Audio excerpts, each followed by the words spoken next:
কোন এমপি আপনার তার অন্য এমপি দেখেন, একজনই দেখছেন জীবনের শুরু থেকে? কোনদিন আপনাদের গ্রামে এসেছে, বাড়িতে আসছে? কয়জনের বাড়ি গেছে বলেন, আতুস করেন? কারুর বাড়ি যায় নাই, কারুর বাড়ি তার যাওয়া লাগে নাই। কারণ এক একটা ভোটে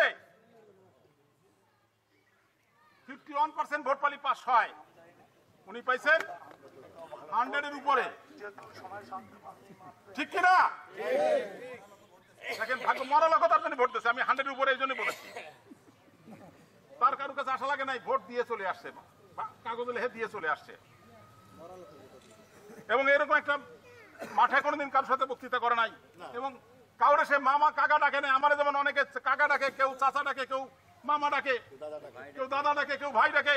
তারে কিন্তু কেউ দাদা ভাই কাকা ডাকার মতো কোন লোক আছে বাংলাদেশে? গোপালগঞ্জ দূরের কথা, বাংলাদেশেও নাই।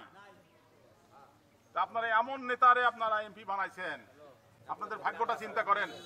ক্ষতিগ্রস্ত আমার গোপালগঞ্জের সাধারণ মানুষ হয়েছে। গোপালগঞ্জের যারা বড় নেতা তারা কিন্তু ক্ষতিগ্রস্ত হয় নাই। ইউনিয়ন আওয়ামী লীগেরা কিন্তু টাকা আলা হয় নাই, 400 কোটি হয়েছে। কিন্তু হয়েছে কারা? শেখ পরিবারের লোকেরা আর জেলা লেভেলের কিছু নেতারা। কিন্তু ইউনিয়নের নেতারা কিন্তু ইউনিয়ন আওয়ামী লীগের নেতাকে দেখেন বেশি কিছু হয় নাই।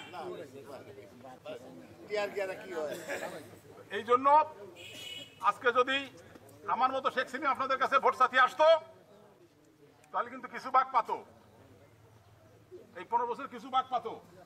নেতা তারেক রহমান এখন অনেক অভিজ্ঞ হয়েছেন, অনেক ম্যাচিউরড, এবং উনি রিসেন্টলি 31 দফার একটা সিদ্ধান্ত জানিয়েছেন। উনি আর শেখ হাসিনার মতো দেশ চালাবেন না। উনি বলেছেন যে আর সর্বোচ্চ 2 বছরের বেশি কেউ প্রধানমন্ত্রী থাকতে পারবে না, আর প্রত্যেক নির্বাচনের আগে কেয়ারটেকার সরকার আসবে, ফেয়ার নির্বাচন হবে। ক্ষমতায় বসে দুর্নীতি করলে পরের বার আর হওয়া যাবে না। যে আওয়ামী লীগ আলারা হিন্দুদের উপরে কি ধরনের অত্যাচার করছে, এটাই শুধু বলতে চাচ্ছি আমি। আপনি পাবেন না বিএনপির কোনো লোক অথবা এমএস খান মঞ্জু সারা জীবন এদের উপকার করে আসছে, এবং আমরাও দেখে এসেছি করে আসছে অন্য নেতারা। তারা কোনোদিন কিন্তু অর্থ দেখা যায় কি যে এরা হিন্দুরা আওয়ামী লীগের লোক। কেন বলে আমি কথা বুঝি না। গোপালগঞ্জে আওয়ামী লীগের কি জন্য বলে?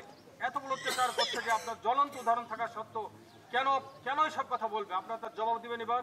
এমএস খান মঞ্জুর হাতকে শক্তিশালী করে আশা করি এবার আপনার সে জবাবটা দিয়ে দেবে যে আওয়ামী লীগ মানে হিন্দুরা, হিন্দু মানে আওয়ামী লীগ, এই কথাটা কিন্তু আপনার গোপালগঞ্জে নাই এবং চলেও না।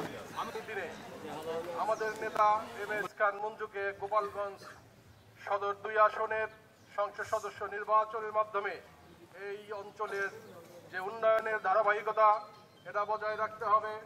মনে রাখতে হবে আজকে গোপালগঞ্জ একটি স্পর্শকাতর জেলা, কারণ বাংলাদেশের 64 জেলার ভিতরে একটি অন্যতম জেলা হচ্ছে গোপালগঞ্জ।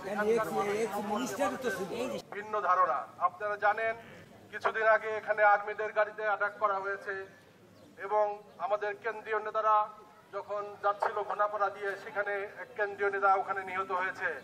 আমি কেন্দ্রীয় নেতার বিদেহী আত্মার মাগফিরাত কামনা করছি। পাশাপাশি এই সকল ফ্যাসিস্ট হাসিনা এবং তার দোসরদের বিচারের মাধ্যমে আগামী দিনে তাদের রাজনীতির কবর রচিত হবে।